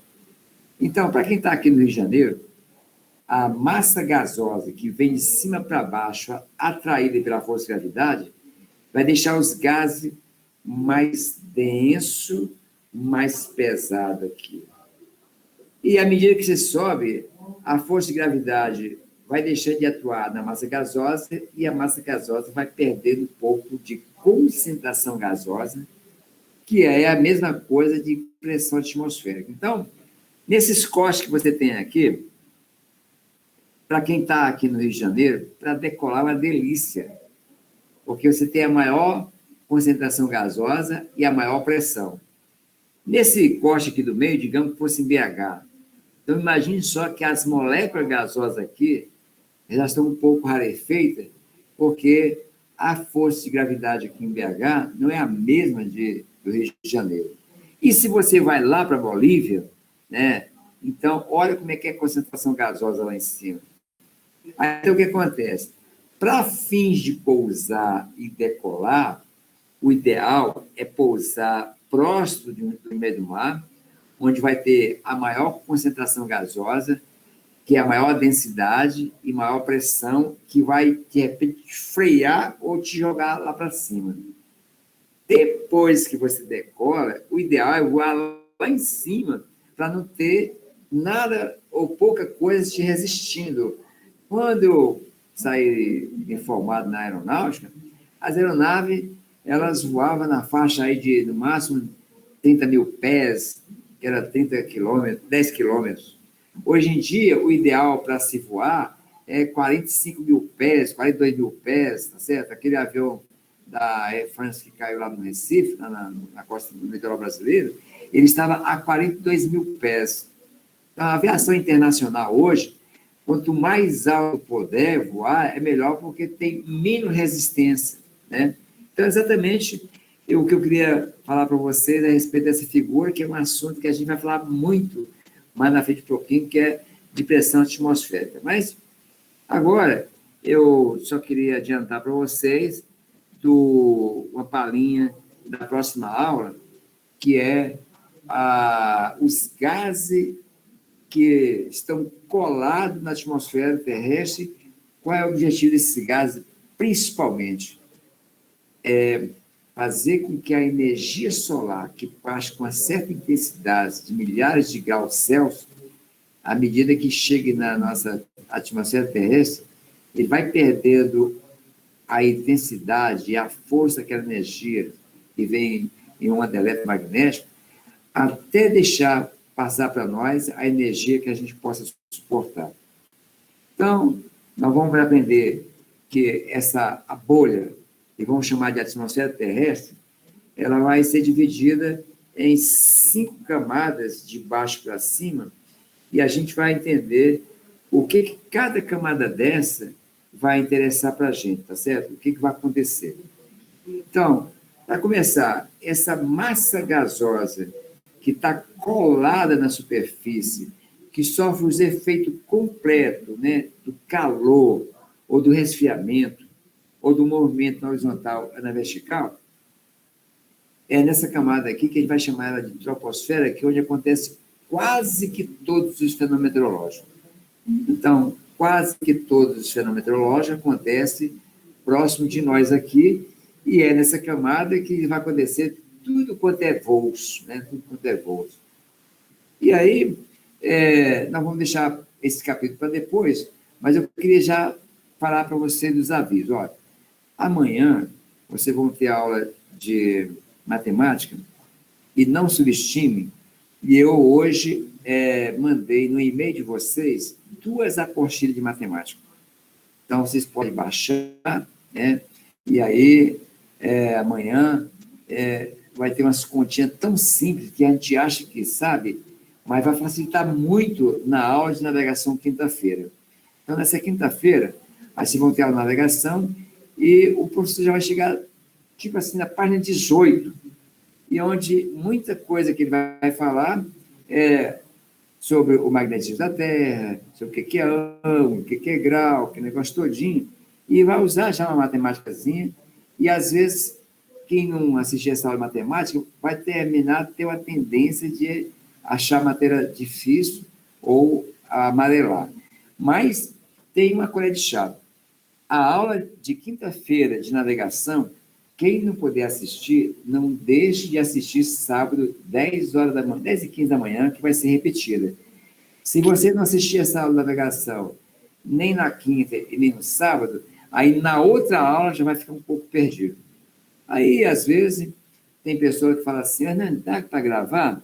Olha, para gravar, a gente grava, mas termina que você não tem, assim, a mesmo entretenimento, a mesma interação, igual eu estou falando aqui. Quando alguém me interrompe, a gente volta para falar, né? Então, a qualquer momento, vocês podem estar perguntando um assunto aqui e a gente pode estar interagindo. Então, quando eu percebo que alguém ficou para trás, a gente repõe aí, tá bom? Então, eu não queria avançar muito para vocês, mas já queria falar de outros avisos.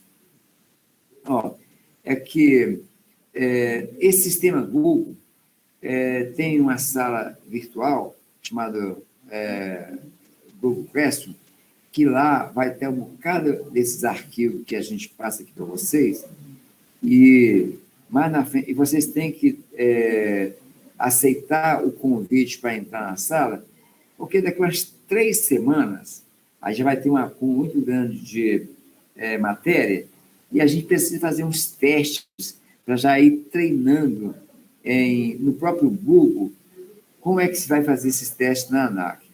E também para treinar em como fazer os testes no Google. O que acontece? A gente vai colocar umas 3 semanas, 100 questões, 20 de cada matéria, e só de assunto que a gente já falou aqui. E aí vocês vão fazer já uma provinha de 100 questões, já treinando e para obedecer a oração de São Francisco, que é errando que se aprende. Aí, depois a gente vai fazer mais 2 dessas, até chegar lá no mês de setembro, e a gente vai fazer uma prova dessa, também de matérias dadas até lá, já contabilizando um percentual que vocês têm que tirar para poder receber um diploma no final do curso. E aí, quando acabar o curso, a gente vai fazer uma outra prova. Então, a gente vai fazer 2 provas, valendo ponto para poder ter o certificado da escola. Lembrando que esse certificado da escola, ele não serve assim para fins da carreira de vocês, porque no final, o que vai sacramentar, possibilitar que vocês voem, é passar na prova da ANAC. Né? Tanto é que vocês que estão matriculados no curso podem fazer a prova da ANAC sem precisar desse diploma que a gente dá. O diploma é porque, como você está fazendo o curso conosco, a gente vai dar um certificado que você frequentou o curso aqui, tá bom? Bom, olha, eu vou colocar para vocês esse gráfico do calor específico, né? Está lá na sala virtual, mas vou mandar no e-mail, calor específico. Essa reportagem aqui do magnetismo da Terra que vocês vão utilizar, né? Vou passar também um PPS que eu tenho aqui para falar sobre as camadas da atmosfera, que é o nosso próximo assunto. E aí, mais na frente um pouquinho, vou passar um testezinho desse assunto que a gente falou aqui. Também, na apostila, no final de cada capítulo, tem uns testes, só para ir esquentando as turbinas, e eu não sei se o Márcio está aqui, não, foi o Daniel, que ele já foi fazer uma provinha da apostila e perguntou, Hernani, sobre o gradiente térmico. Eu quase que entrei nele aqui agora, mas eu deixei para a gente emendar tudo no capítulo da divisão da atmosfera terrestre. Na realidade, o gradiente térmico seria o decréscimo de temperatura com altura. Quando você se eleva, a cada momento que você sobe, a temperatura diminui. Por quê? A radiação que a gente recebe, que a gente falou hoje aqui, que essa radiação é absorvida pela superfície terrestre, quando chega um certo tempo de saturação de energia solar recebida pela Terra, essa energia é devolvida para o espaço, e só que ela vai perdendo força e chega a uma certa altura, ela não tem mais temperatura elevada ou positiva lá em cima. A gente pode encontrar algumas temperaturas variáveis lá em cima quando quando você tem massas de ar contrárias se movimentando, e a gente já falou hoje aqui, por exemplo, que os gases atmosféricos, eles vivem procurando um ponto de equilíbrio, se deslocando ou na horizontal ou na vertical. E isso é que faz com que você tem as massas de ar polares se deslocando dos polos em direção aos trópicos e as massas dos trópicos se deslocando em direção dos polos. E aí, pode falar? Quando acontece a turbulência, o ar ele é mais leve ou ele é mais denso? Olha, o que é uma turbulência? Olha, naquele efeito que eu falei com você, assim, no final da tarde, no verão, principalmente no continente, a radiação solar aquece e o ar em contato começa a se movimentar e começa a fazer esse movimento aqui assim, ó. Então, esse movimento, que seria a efervescência do atmosférico, ele vai ser tanto maior quanto durante o dia, na parte da tarde, no verão, no continente. E aí, se você passa por uma onda dessa turbulência, você começa a trepidar, tá bom? Tá bom? Aí, claro, que o ar quente sobe, né? Se resfria e desce. Então, é esse movimento. Mas vai ter um capítulo só para isso aí, viu? Mas eu queria falar de uma coisa muito importante para vocês, para finalizar, e a gente vai falar agora sobre o que seria o que é clima e tempo. Olha, o tempo é uma condição meteorológica do estado da atmosfera em um determinado horário. Então, se perguntar, como é que está o tempo aqui em BH? Frio e seco. Como é que está o tempo agora em Manaus? Sempre quente e úmido. Não, o excesso de umidade no ar de Manaus, né, é que faz com que seja, mesmo de noite, quente, porque para ter água suspenso, aquela água recebeu uma quantidade muito grande de calor para ficar suspenso, então é abafado, quente e úmido, tá bom? Então, a gente vai ver que aqui no centro do planeta, a gente vai ver o trópico de Capricórnio, né, o trópico de Câncer e o trópico de Capricórnio. Essa parte, esse miolo da Terra aqui, ó, por onde a Terra passa, essa parte central aqui, é sempre voltado para o Sol, e essa parte aqui vai ficar sempre muito quente o ano inteiro, né? É o trópico de Câncer e o trópico tropical. Então, essa parte aqui é muito quente. Então, a gente vai dizer que o clima aqui é um clima tropical.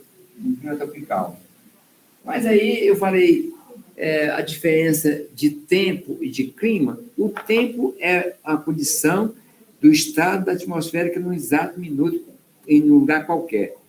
E o clima? O clima é uma análise de um bocado de condições meteorológicas de tempo por um período. Então, você passa analisando assim, anos e anos, uma região, e aí você faz a análise tal, de, olha, o clima nessa região, pessoal, nesse aqui, é um clima tropical. E aí, aqui em cima, a gente tem a calota polar, que é o círculo polar ártico, e aqui embaixo, o círculo polar antártico, né? Aí a gente já viu que essa condição, mesmo estando hoje nessa posição, a radiação solar chega aqui de raspão, não aquece isso, aqui é tudo gelado, porque a radiação vai estar absorvida e mais centralizada aqui nessa parte central, e aí quando você para cima, mesmo recebendo 6 meses de energia aqui em cima, mas é tudo gelado. E aqui nem se fala, porque fica 6 meses sem receber nada de radiação, né? Então, a gente pode dizer que aqui no seu clima polar. Pronto, clima polar. E aí, gente, a gente já sabe, né, clima polar, que nos polos aqui, o ar é muito seco, porque é tudo gelado e não recebe calor, energia, radiação para fazer degelar o gelo e evaporar. Vocês sabiam que aqui nos polos o ar chega a ser mais seco que no deserto? Por quê? No deserto, ou você vai ter sempre a quantidade muito grande de energia e você vai ter um rio, ou uma floresta, ou um oásis, ou então vai ter as nuvens se deslocando por cima. Então, sempre vai ter um pouco de umidade do deserto. Mas aqui não vai ter nada, tá certo? Então, você tem dois extremos, ó. Clima tropical, quente e úmido. Clima polar, frio e seco. Então, esses dois extremos é o que a gente falou agora há pouco, para você mentalizar. Lá na Argentina, o ar é frio e seco e mais pesado. Na Amazônia, quente e úmido e mais leve, né? Mais leve. Pô, gente, então se você tem esses dois extremos, aí nós vamos ter aqui agora essa parte central aqui, ó. Nessa parte central aqui, nós vamos ter assim, ó, clima temperado. Clima temperado. Aí, aqui também, clima temperado. Clima temperado. O que eu quero falar para vocês, o que é temperado? É um clima mesclado, que ele nem é esse extremo de quente e úmido, e nem de frio e seco, clima temperado. E aí a gente vai dizer para vocês que as 4 estações do ano são bem definidas no clima temperado. Então, as 4 estações do ano são bem definidas no clima temperado. Então, a gente vai ver aqui, ó, o Japão está aqui em cima. Ó, aí tem o clima temperado lá no Japão. Então, lá no Japão tem as 4 estações do ano bem definidas. Agora, deixa eu mostrar para vocês uma coisa. Ó. Se eu colocar o nosso Brasil aqui assim, ó, aqui assim, beleza? Aí observe que mais, ou cerca de 90% do território nacional vai estar onde? Entre os trópicos. E aí, o trópico de Capricórnio passa em São Paulo, lá em Jundiaí. Daqui para baixo é que a gente vai considerar clima tropical. Então, o clima tropical do Brasil vai ser do sul de São Paulo até Porto Alegre. Aqui, ó, pronto, aqui. Essa parte do Brasil aqui assim que é clima temperado literalmente, e então ali as 4 estações do ano são bem definidas. Aí, BH. BH está aqui, tem um peixinho, aí termina que a gente pega uma caroninha de ter as 4 estações do ano mais ou menos definidas. Mas, assim, literalmente, as 4 estações do ano são bem definidas, né, no Brasil, no sul de São Paulo até Porto Alegre. E isso aí é interessante. Ó, então, o que é tempo? É um estado da atmosférico em qualquer lugar, num dia qualquer, na hora qualquer. O que é o clima? É uma análise do estado do tempo, por muito tempo, né, para um período muito grande, para dizer qual é a variação daquele clima naquele lugar. E as estações do ano são bem definidas, né, no caso do Brasil, que é porque a gente vai usar muito esse parâmetro aqui do clima temperado do Brasil, tá certo? Então, você vai lá em Porto Alegre, lá em Gramado, lá realmente tem as 4 estações do ano bem definidas, tá bom? E se for aqui em Fortaleza? Pô, eu falei para vocês hoje, lá em Fortaleza, você tem 3 meses que chove, que é inverno, entendeu? E tem 9 meses que não chove, que é verão, tá compreendendo? Então, e para nós é verão quando chove muito aqui. E por que no verão chove muito aqui? Porque você tem dias e noites iguais. No verão, você tem cerca de 16 horas de radiação, de energia bombardeando a superfície, e só tem 8 de resfriamento. Então, no verão, a Terra não consegue se resfriar no dia a dia, porque já amanhece um pouco mais cedo, levando bombada de radiação. Não? Então, essa parte aqui fica bem definida, ainda estão devagarzinho assim, com vários conceitos, mas hoje já deu para dar uma melecada por completa aí, né? E aí essas coisas a gente vai só somando, e aí então fica assim, o seguinte, na próxima aula, a gente vai falar para vocês sobre deixa eu ver, as camadas do atmosférico, e aí a gente vai fazer uma classificação, o que acontece em cada camada, e principalmente pelos filtros que vai acontecer essa camada. Tá bom? Então, amanhã, aula de matemática com o professor José Efigênio, quinta-feira, aula de navegação aérea, e sexta-feira, aula de motores, que é uma aula espetacular. O nosso professor de motores é um cara muito gozador, que ele tem um jeito também bastante envolvente de passar para vocês aí essa matéria, e ele é superintendente do Centro de Manutenção da Gol, já está aqui com muito tempo, é aviador. E por falar em aviador, eu até gostaria de falar para vocês o seguinte: algumas pessoas aqui não são aviadores. Ó. Eu não sou aviador, apesar de estar há 50 anos lecionando, né? O professor de amanhã também não é aviador, o professor Freitas não é aviador. Então, aviadores que está aqui vai ser o professor Ângelo, que vai dar aula de navegação quinta-feira, o professor de motores na sexta-feira, tá bom? E aí, cara, quando qualquer um de vocês estiver, assim, quase apagando, ou então, quando você tiver qualquer dúvida, pode abrir o microfone, fazer que nem o Diego perguntou, para a gente não ficar, assim, direto aqui disparando a metralhadora, porque à medida que a gente está falando, ninguém interrompe, a gente pensa que está todo mundo assim, abafando, né? E aí vai mandando ver, né?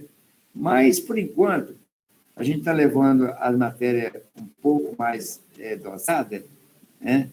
E, a partir de agora, ninguém vai mais se matricular, então a gente vai levar a sério o curso daqui para frente, tá?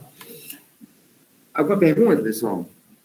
Ô, Hernani, eu tenho uma pergunta aqui que eu ia fazer na hora, mas você já pulou o assunto, aí eu decidi perguntar agora no final. Peraí, deixa eu só achar aqui. Ah, tá. Naquela parte que você estava falando do Arfélio e do Periélio, precisa saber a distância quando está no equinócio, não, né? Você só passa... Não. Eu faço esse gráfico, viu, Eduardo, e coloco assim a distância, só para você sentir a defasagem que dá. Porque se você olhar essa figura que está aí na apostila, não dá para perceber a defasagem de distância, mas que tem essa distância mesmo, né? E aí só lembrar que quando está no Arfélio, né, que está mais longe do Sol, nesse ponto, o que acontece? Essa parte continental está toda voltada para o Sol, e que isso aqui vai se aquecer rapidamente. É o tal do calor específico, né? E quando está no Arfélio, ou no Periélio, a Terra está mais perto do Sol, é compensação, olha aqui, para provar para você o que a gente falou sobre o equilíbrio térmico da água, ou seja, essa água em excesso aqui, ela vai compensar aquele distanciamento da Terra entre o Periélio e o Arfélio. Entendi. Então, essa distância aí no equinócio não precisa saber, não, né? Não. Aí é mesmo só para você ter essa referência. Tanto é que aí na apostila de vocês nem fala, né? Tá certo? Eu falei eu falei mais só para a gente fazer esse paralelo aí e ter essa visão aí, né? Tudo certinho aí, pessoal? Boa noite, Bruna. Show, valeu demais, Hernando. Boa noite, meu amigo Lírio Piedade Rosa. Amanhã cedinho mandando seu material junto com o do Edson. E aí vamos que vamos, tá bom? Bom, gente, muito obrigado aí. Mano, boa noite, obrigadão. Boa noite para você, tá? Boa noite. Boa noite aí. Boa noite a todos, né? Hernani e todos os colegas. Boa noite. Nasci com vocês, pessoal. Boa noite. Tem como você enviar, por favor, o livro da sua matéria digitalizado, fazendo favor? Quem está falando? Yuri. Yuri, eu mandei já. Até de navegação, está no seu e-mail. Sim, Yuri, tentei abrir, mas não deu para abrir. Primeiro eu mandei para você, aí estava no formato, depois eu mandei de novo lá. Mas eu posso encaminhar amanhã de novo o seu e-mail. Você me cobra, que eu te passo aí, tá? A apostila de meteorologia e navegação, ela é fácil de escanear. Os livros que é mais difícil, mas eu tenho os dois, tá? Beleza, obrigadão. Tá, obrigado, então. Hernando, o Alex mandou um recado para você, eu vou te mandar no seu zap aí.